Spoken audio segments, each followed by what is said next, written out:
We must understand this, engineering means essentially to make things happen the way we want it. That's engineering, isn't it? To engineer this building means what? We want it the way we want it. We could have sat under a tree, but we choose to build this building because we want to sit under something engineered the way we want it, as suitable for us. We air conditioned the place because we want the temperature in a certain way. All this we did, but is it not important that you engineer this the way you want it? Hello?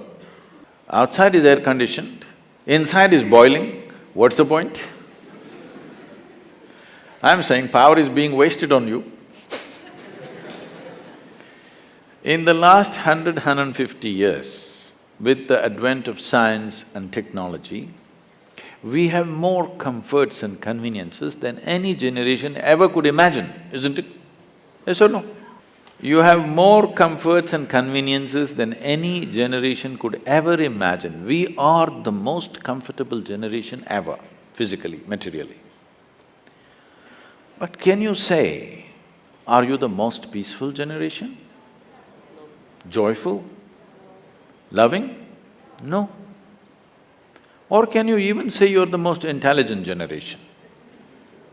That'll be a wrong thing to say. Anybody who claims he is intelligent amounts to foolishness, isn't it?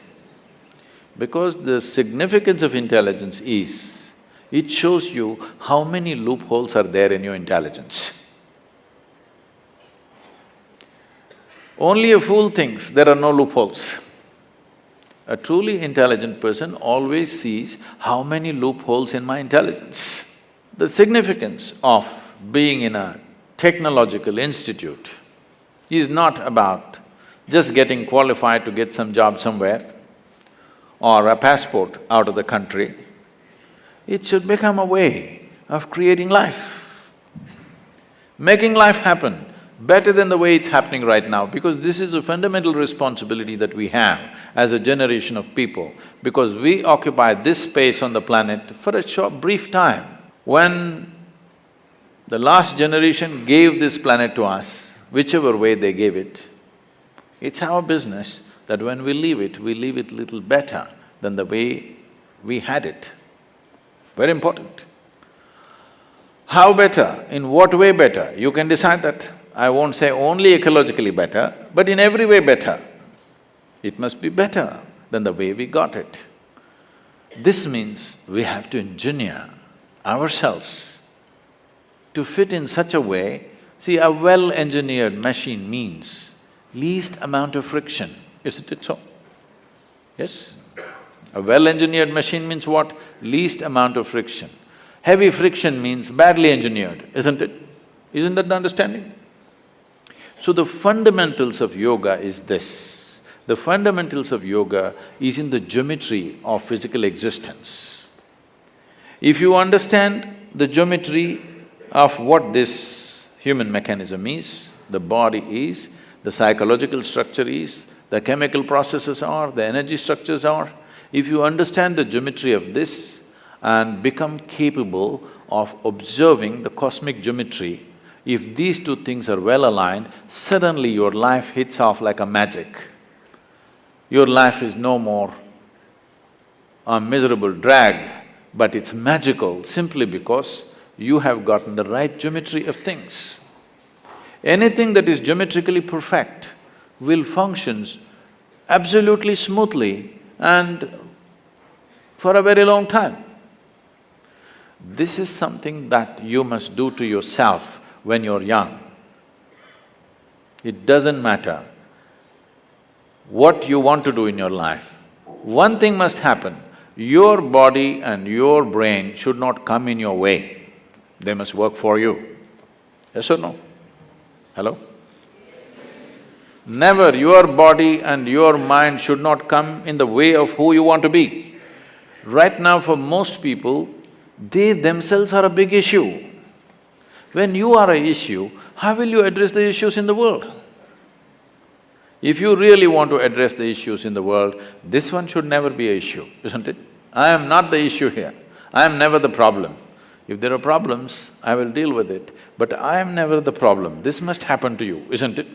Please make yourself like this, that you are never the problem. You're always a part of the solution, never a part of the problem. Right now,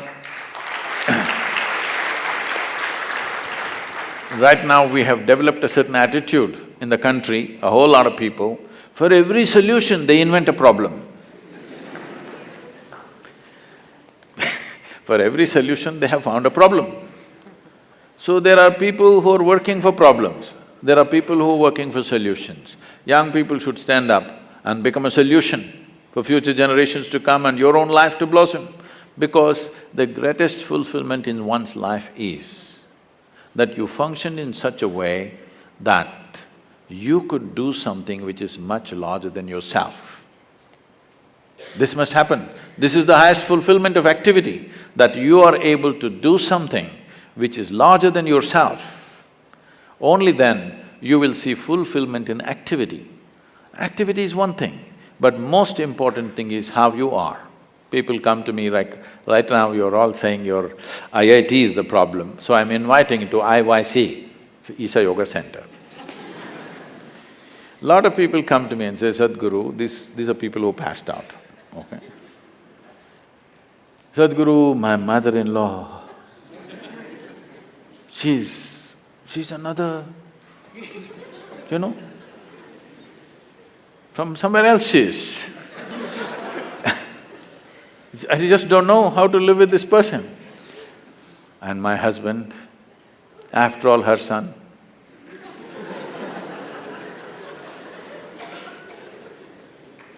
My wife, impossible. My boss, he's not even human. Like this it goes on. Then I tell them, see, don't worry. Your husband, wife, mother-in-law, boss, nobody will come here, you're protected. Like IIT. Your IYC also well protected. Nobody will come here, you just come and stay. I'll give you a nice place to stay, food is good. You don't have to do anything, just be joyful, that's all. None of these tormentors are there. Just be joyful.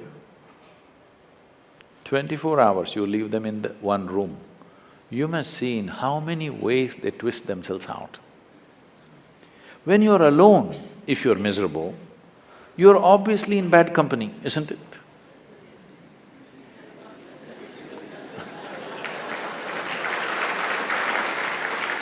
So all the young people should do this to yourself. At least for 3 days, 1 week, I will provide you the atmosphere, otherwise you can walk into the Himalayas. But there is no food and supply, you know, you will have to go searching. I will provide you food, everything. Just come, spend some time, not with any purpose, simply. If you sit alone for 3 days, no television, no book, no texting, simply by yourself, let's see what happens. You must know the nature of who you are. You should not go on dodging yourself and one day you will explode into something. You must know what is the level of madness you're suffering. When I say madness, if your mind is out of your control, is that called madness in definition? Hello? If your mind does not take instructions from you, it's out of control, is that called madness? Just try. Just today, after this event, just go sit quietly in your room. Just see what all your mind does. You decide, don't tell anybody. You decide what is the level of madness you're going through. With this, if you enter the world, what will you create? You will only create who you are, isn't it? You cannot do anything other than what you are. What you are is what will happen to the world around you. Before you step out into the world, is it not important, at least you're this much equipped that you are not the problem? If you meet a problem and get married, we'll see. But you are not the problem. Can you make this happen for yourself as young people, that you are never the problem? You are not the issue in your life. Other issues, if they come, we will deal with it to the best of our ability, but this should not be an issue, isn't it? This can be easily done, very simple processes. If you invest on 20, 30 minutes a day, you can bring this possibility into your life. It is just that it needs a certain orientation. Because life is continuously outward. To turn inward, it needs a certain help and situation has to be created to make that happen. We are very much willing to do that with you. It's my wish and my blessing, this must happen to every youth of this country, because India, the people of India has suffered immensely. I don't know to what extent all of you are exposed, many of you are from good families. I have walked through rural societies right from my, early youth. It's not good, believe me. It's just not good, it's not some idyllic situation out there. It is bad. It's very bad in most parts of the world. Where we are, they say they are the better off states. The better off states are like that. I know the Bimarus, how they are. We can't just live like this. We can't just continue to live like this, insulating our humanity and thinking everything is okay. It's time we have a living humanity, that our heart beats for everything, our heart bleeds for everything, and we will do the best we can do. In our lives, if we do not do what we cannot do, there's no problem. But if we do not do what we can do, we are a disastrous life, isn't it? It's my wish and my blessing, you should not be that disaster.